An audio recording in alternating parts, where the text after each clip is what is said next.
Dongeng Putri Duyung. Hai kawan, jumpa lagi. Abang Ridwan kali ini akan menggambar dan juga menceritakan satu dongeng yang berjudul Si Putri Duyung. Bagaimanakah kisah selanjutnya?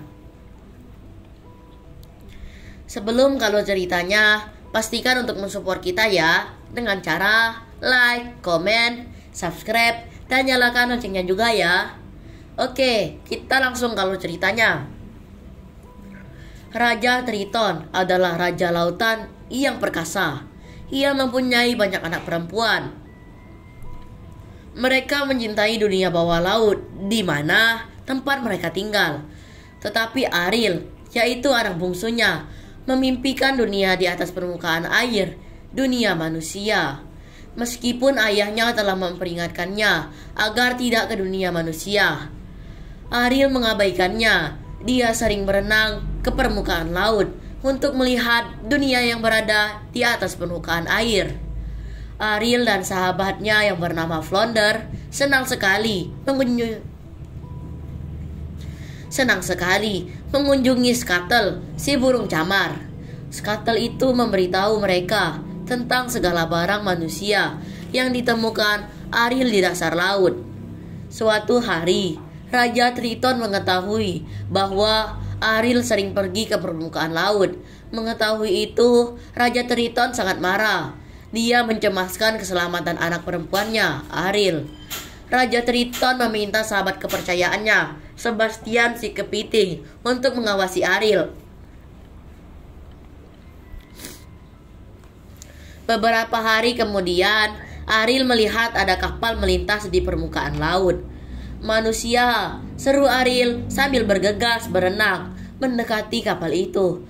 Oh tidak, teriak Sebastian si kepiting. Sebastian dan Flounder segera mengejar Ariel. Ketika Ariel muncul di permukaan air, Ariel melihat sebuah kapal besar penuh pelaut yang bernyanyi dan menari-nari. Mata Ariel bercahaya ketika dia melihat pemuda gagah. Para pelaut lain memanggilnya Pangeran Erik. Ariel jatuh cinta pada Pangeran Erik. Di pandangan pertama itu, tiba-tiba langit menjadi gelap dan petir menyambar-nyambar. Kapal yang dinaiki Pangeran Erik tiba-tiba bukanlah tandingan yang badai yang dahsyat itu. Kapal itu terombang-ambing. Ombak begitu besar dan seketika Pangeran Erik terlempar ke laut. Aku harus menyelamatkannya, teriak Ariel. Dengan cepat, Ariel berenang ke tempat Pangeran Erik terlempar. Pangeran Erik hampir tenggelam. Lalu Ariel membawanya berenang ke tepi pantai.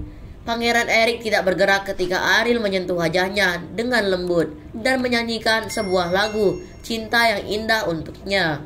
Sebuah nyanyian yang indah dengan suara Ariel yang merdu. Tak lama kemudian, Ariel mendengar anak buah Pangeran Erik sedang mencarinya.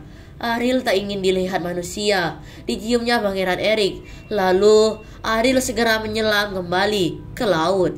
Pangeran Erik siuman dan menemukan Sir Grimsby, seorang pelayannya yang setia dan di sisinya.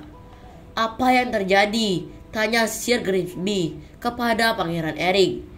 Dia senang Pangeran Erik masih hidup. Ada seorang gadis, kata pangeran yang masih kelihatan bingung. Seorang gadis telah menyelamatkan aku, lebih menyanyi. Seorang gadis telah menyelamatkan aku, lalu menyanyi. Suaranya begitu merdu. Belum pernah aku mendengar suara semerdu itu. Aku ingin menemukan gadis itu, dan aku ingin menikahinya. Rupanya, Pangeran Erik juga telah jatuh cinta pada pandangan pertama. Raja Triton mendengar bahwa Ariel jatuh cinta pada seorang manusia. Mengetahui hal itu, Raja Triton sangat marah. Dia segera berenang ke gua tempat Ariel menyimpan koleksi barang-barang miliknya. Ayah, aku mencintainya, kata Ariel. Aku ingin bersamanya. Dia itu manusia, pemakan ikan, teriak Raja Triton. Tidak boleh, diangkatlah Trisula saktinya. Sambaran-sambaran kilat dari Trisula Sakti itu menghancurkan semua harta kesayangan Ariel. Lalu Raja Triton itu pergi. Ariel merasa sangat sedih dan menangis. Sementara itu, tak jauh dari situ, kekuatan jahat sedang bekerja di kerajaan bawah laut. Seorang penyihir laut yang bernama Ursula, ia dulu memerintah kerajaan bawah laut sebelum Raja Triton.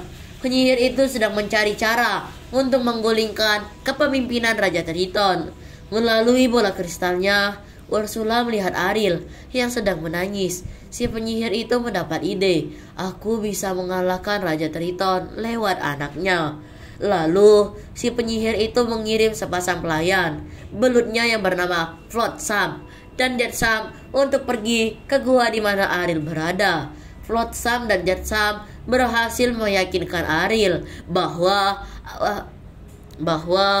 Ursula bisa membantunya mendapatkan Pangeran Erik yang dicintainya.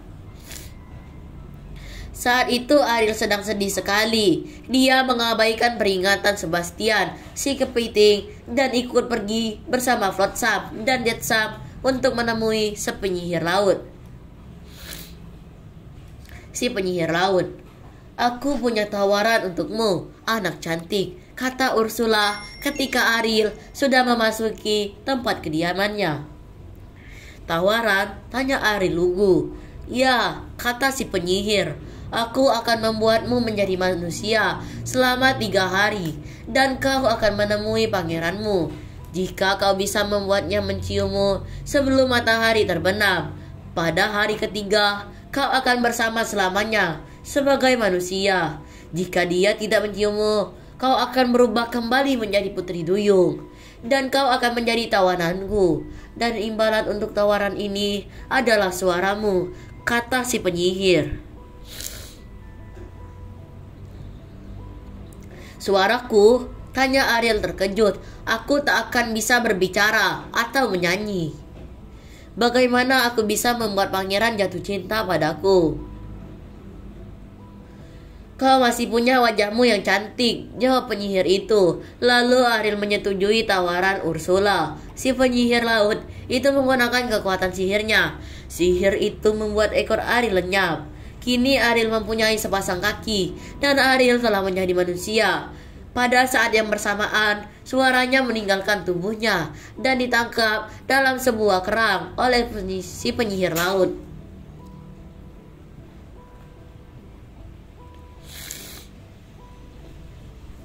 Lalu Ariel ingin mencari pangeran.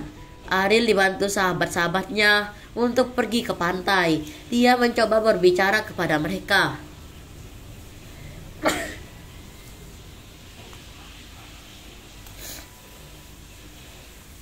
Tapi tak ada suara yang keluar dari mulutnya.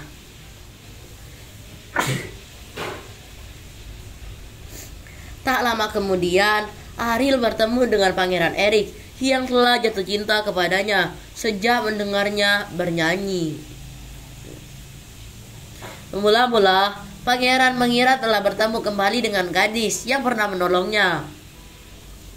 Tetapi Ariel tak dapat berbicara, maka Pangeran Erik mengira bahwa dia keliru. Pangeran Erik kasihan kepada Ariel. Ia perlu pakaian, mandi dan juga makan. Lalu dibawalah Ariel ke istananya.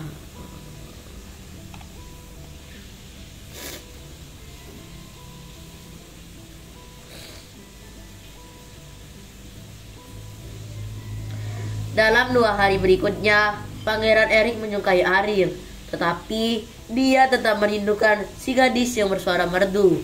Ketika sedang berperahu berdua, Pangeran Erik sudah hampir mencium Ariel. Sayangnya, Flotsam dan Jetsam membalikan perahu mereka untuk mengganggu mereka. Hampir saja, kata Ursula yang menyaksikan melalui bola kristalnya. Aku harus bertindak sendiri, ujar Ursula.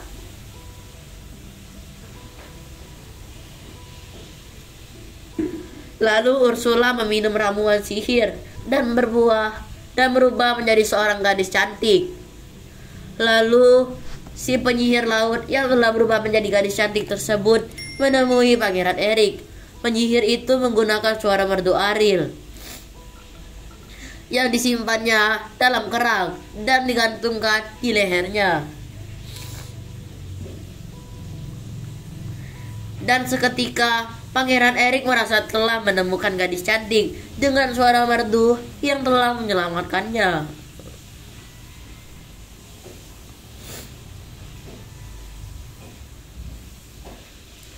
Pada pagi hari ketiga, istana menjadi sibuk. Pangeran Erik akan menikah dengan seorang gadis. Pangeran Erik akan menikah dengan seorang gadis cantik yang baru saja dijumpainya itu, yang tak lain adalah penyihir laut yang berubah menjadi gadis cantik dengan sihirnya. Upacara pernikahan tersebut akan berlangsung di atas kapal baru Pangeran Erik. Skattel kebetulan terbang melintasi kapal itu, tepat ketika si pengantin putri melewati cermin. Bayangan yang terpantul di cermin adalah bayangan penyihir laut. Skattel menyadari bahwa Pangeran Erik telah ditipu. Lalu dia segera menjelaskan hal ini kepada Ariel dan teman-temannya yang lain. Dengan cepat, Sebastian menyusun rencana. Flounder membantu Ariel untuk naik ke kapal Pangeran Erik. Skattel mengatur sekawan camar temannya untuk menunda pernikahan. Akan aku bantu. Aku akan memberitahu Triton akan hal itu, kata Sebastian. Pernikahan Pangeran Erik dan si gadis hampir dilaksanakan. Ketika sekawanan burung camar yang dipimpin oleh Skattel meluncur turun menyerang si pengantin putri. Pengantin putri berteriak. Suara yang keluar adalah suara penyihir laut. Ariel naik ke geladak tepat ketika Skattel berhasil menjatuhkan kerang yang berisi suara Ariel dari leher si gadis. Kerang itu pecah dan suara Ariel kembali kepadanya. Oh, Pangeran Erik, aku mencintaimu, kata Ariel. Rupanya memang kau, kata Pangeran Erik. Matahari menghilang di ufuk barat. Tepat ketika mereka akan berciuman, waktu 3 hari yang diberikan kepada Ariel telah habis. Dia berusaha kembali menjadi putri duyung, sementara si gadis juga berubah menjadi penyihir laut. Ursula menyambar Ariel dan terkejut ke laut. Berkat pemberitahuan Sebastian, Raja Triton sudah menunggu di sarang Ursula ketika mereka tiba di sana. Kulepaskan anakmu jika kau menjadi gantinya, seru Ursula. Raja Triton setuju. Sekarang Raja Triton yang menjadi tawanan Ursula menggantikan Ariel. Ursula memiliki Trisula Sakti Triton dan menguasai kerajaan bawah laut. Tiba-tiba sebuah pedang menusuk bahu penyihir laut itu. Rupanya Pangeran Erik datang untuk menyelamatkan Ariel. Ariel berenang ke permukaan laut bersamanya, tetapi Ursula mengikuti tepat di belakang mereka. Seiring dengan bertambahnya kemarahannya, tubuhnya pun semakin besar sampai muncul ke atas permukaan laut. Kemudian Pangeran Erik berenang ke arah kapalnya, lalu segera naik. Lalu Pangeran Erik segera menuju ke kemudi dan diarahkan kapalnya ke tubuh Ursula. Tepat ketika Ursula akan mengirim sambaran kilat ke arah Ariel dengan trisulanya, kapal Pangeran Erik menabraknya. Si penyihir laut yang jahat pun binasa. Karena penyihir laut telah mati, Raja Triton bebas. Dia muncul ke atas permukaan laut dan memegang trisulanya. Raja Triton melihat Ariel sedang menatap Pangeran Erik dengan tatapan cinta. Ariel sangat mencintai pangeran itu, kata si Raja Lautan kepada Sebastian yang berada di sampingnya. Sebastian mengangguk. Aku akan rindu padanya. Raja Triton menambahkan. Kemudian diangkat trisula saktinya dan diarahkannya kilat ke arah ekor Ariel. Seketika ekor si putri duyung lenyap dan sekali lagi dia punya kaki. Ariel sekarang menjadi manusia sungguhan. Pangeran Erik pencium gadis yang dicintainya itu.